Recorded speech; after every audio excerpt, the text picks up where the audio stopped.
अगर आपको ये कहानी पसंद आए तो कमेंट बॉक्स में बृहस्पति देव की जय अवश्य लिखिए तथा अगर आपने अभी तक मेरे चैनल को सब्सक्राइब नहीं किया तो सब्सक्राइब कर लीजिए। साथ ही बेल आइकॉन पर क्लिक जरूर कीजिए जिससे हमारे वीडियो के नोटिफिकेशन आपको मिलते रहें। अब सुनिए ये कहानी। प्राचीन काल में एक बहुत ही निर्धन ब्राह्मण था।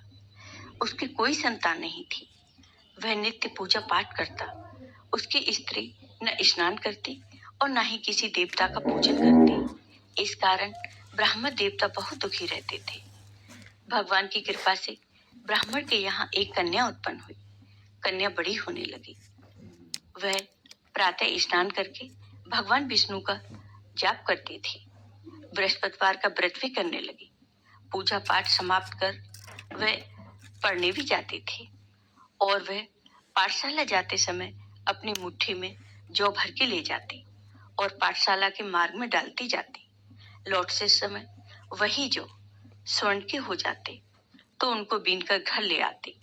एक दिन वह बालिका सूप में उन सोने के जौ को फटक कर साफ कर रही थी।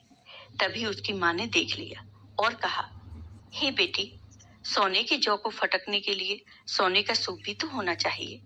दूसरे दिन गुरुवार था। कन्या ने व्रत रखा और बृहस्पति देव से सोने का सूप देने की प्रार्थना की। बृहस्पति देव ने उसकी प्रार्थना स्वीकार कर ली। रोजाना की तरह वह कन्या जौ फैलाती हुई पाठशाला चली गई। पाठशाला से लौटकर जब वह जौ बीन रही थी तो बृहस्पति देव की कृपा से उसे सोने का सूप मिला।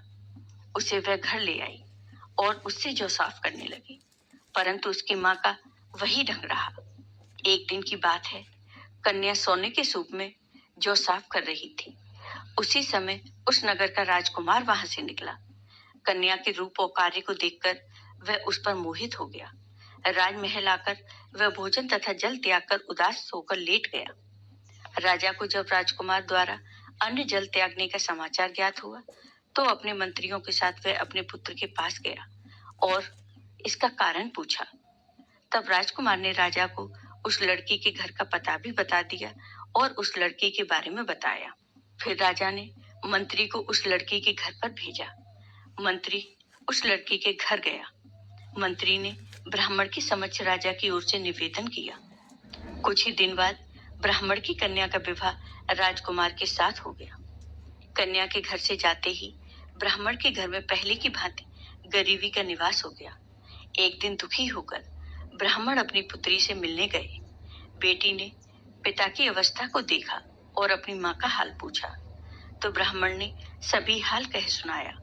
कन्या ने बहुत सा धन देकर अपने पिता को विदा कर दिया, लेकिन कुछ दिन बाद फिर वही हाल हो गया। ब्राह्मण फिर अपनी कन्या के यहाँ गया और सभी हाल कहा। पुत्री बोली, हे पिताजी, आप माताजी को यहाँ ले आओ, मैं उन्हें वह विधि बता दूंगी जिससे गरीबी दूर हो जाए।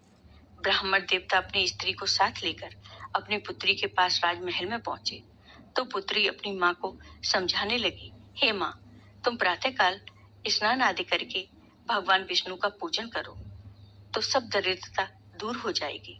परंतु उसकी माँ ने उसकी एक भी बात नहीं मानी। वह प्रातःकाल उठकर अपनी पुत्री की बची जूठन को खा लेती थी। एक दिन उसकी पुत्री को बहुत गुस्सा आया। उसने अपनी माँ को एक कोठरी में बंद कर दिया। प्रातः उसे स्नान आदि करा के पूजा पाठ करवाया तो उसकी माँ की बुद्धि ठीक हो गई। इसके बाद वह नियम से पूजा पाठ करने लगी।